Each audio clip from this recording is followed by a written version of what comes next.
My name is Joe Schultz, and I've been a volunteer at the Blue Earth County Historical Society since January of 1988. That's about 25 years right now. When I first came, there were only 2 paid staff members, and everything was in Hubbard House. It was full right up to the doors. And the whole research center was in one room with 4 or 5 file cabinets and some books, and you sat at a table with a typewriter and typed cards for the card catalog. We still have the card catalog, but little by little things are becoming more computerized. My very first job was going through boxes of documents and putting things into archival folders that were safe and writing down what was in each folder. Then we decided we had to do something with the old newspapers that had come back from the library and various other places. And the Minnesota Historical Society did not want those books. These books were big books about this thick, and they would have a whole year's Mankato Free Presses or Lake Crystal papers or whatever they were. They started in 1888, and originally the board at the Historical Society said, we'll just burn them up. We don't want them either. We have microfilm. And Audrey, who was the archivist at the time, said, you know, I think we should at least cut out the obituaries. And she said to me, would you be willing to index those papers? I said, sure, I'll start on it. So I took the first book, and I do think it was about 1888, and I went through and wrote the dates on things, and then I started cutting them up. And the first time I took a scissors and cut into an 1888 book, I was almost sick to my stomach. It was so old and so precious, I couldn't believe I was going to cut up this book. Well, I soon realized I didn't just want to cut the obituaries, there was other news in there, and there were other things that I thought we should keep. It ended up a big project. I eventually recruited Win Gundemeyer. I said, would you come and help me with that, Win? And he was newly retired from the college.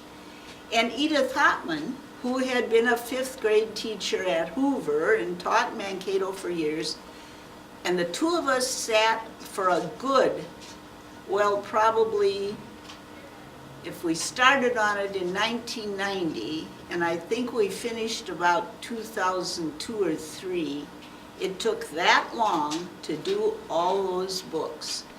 They stretched in the back room from the counter all the way to the ceiling. And that's the basis of what you see behind me, the obituary books.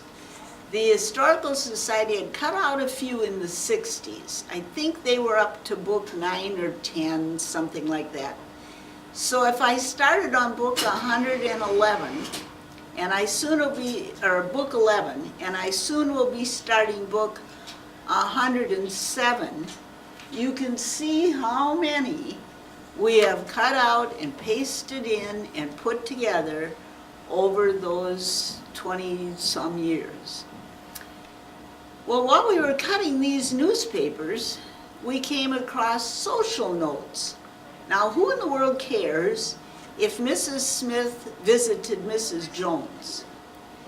But in the same little social note, it might also say, John Jones went to help Alfred Smith build a new barn.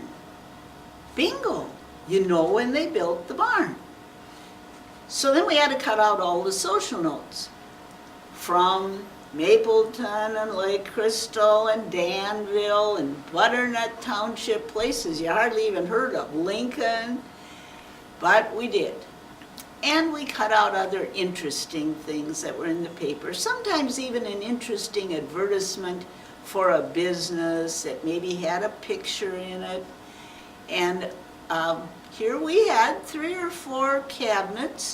There was half a cabinet with biography folders. I think today we have 2.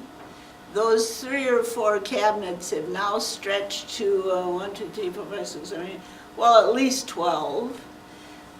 So people come in to do research, and I kind of giggle to myself because they can do 2 days of research in a couple of hours using our card catalog and our picture files and all the things that we've accumulated.